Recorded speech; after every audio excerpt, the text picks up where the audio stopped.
हाय। अब जब चंदैया ने अपनी अंतिम बात कही तो प्रभुदेव जी ने वही विषय उठाया और कहा, भले भले चंदैया भले। जब आप यह मानते हैं कि गुरु लिंग जंगम को एक दूसरे के साथ की आवश्यकता होती है, तो फिर आप कैसे गुरु लिंग को नकार कर केवल जंगम दासोह के प्रति एकनिष्ठ रह सकते हैं? मेरे एक वचन का भावार्थ सुनिए। जो जो भाव दिखाई पड़े उसमें जो सुखी रहता है उसे आचरित व्रत नियमों में मुक्ति रहित रहना चाहिए। अपने नित्य नियमों में भाव शुद्ध होकर रहेगा तो गुहेश्वर लिंग से वह भिन्न नहीं।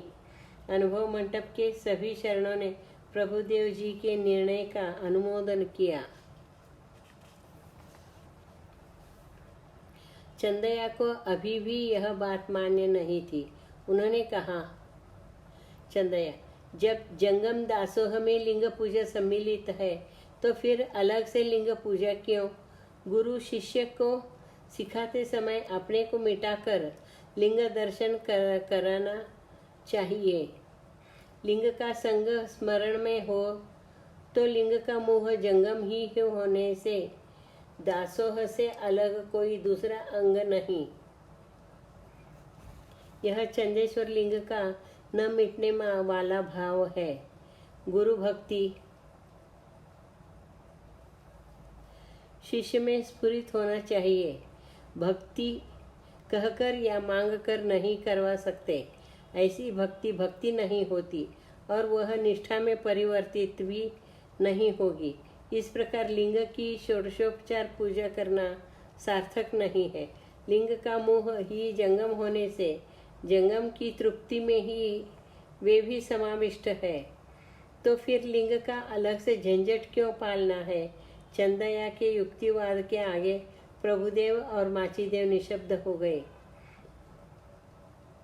माचीदेव, बसवन्ना इन सब के पूर्ण सत्य स्वरूप है।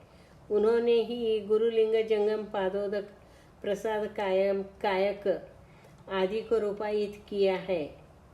तो सुविचार संपन्न बसवन्ना ही चंदैया के सभी संशयों को दूर करे।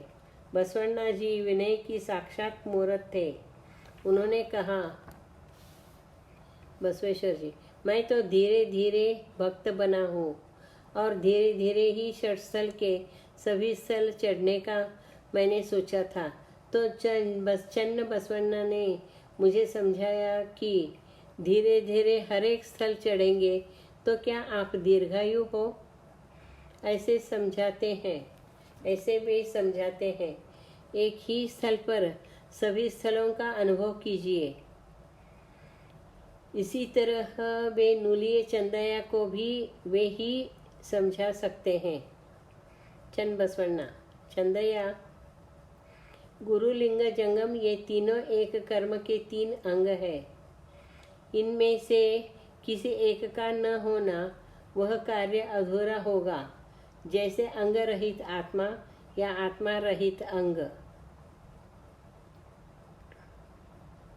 चंदैया, मधुर गुण चींटी जानती है, समय का गुण मुर्गी जानती है, गोत्र का गुण कौवा जानता है।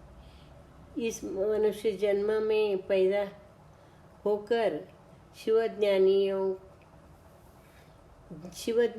के आगमन की सूचना न पाओगे तो तुम उन मुर्गी चींटी कौवे से भी बदतर हो। देखो कूड़ल चरण संगैया, शरण चंदैया कहते हैं बीज से अंकुर निकला, परंतु वे नहीं जानते कि उस बीज के लिए अंकुर ही प्राण है। कहते हैं लिंग से जंगम बना, परंतु वे नहीं जानते कि उस लिंग के लिए वह जंगम ही प्राण है। देखो कूड़ल चन्न संगैया। चंदैया, यह बहुत सूक्ष्म विचार है। धन्यवाद।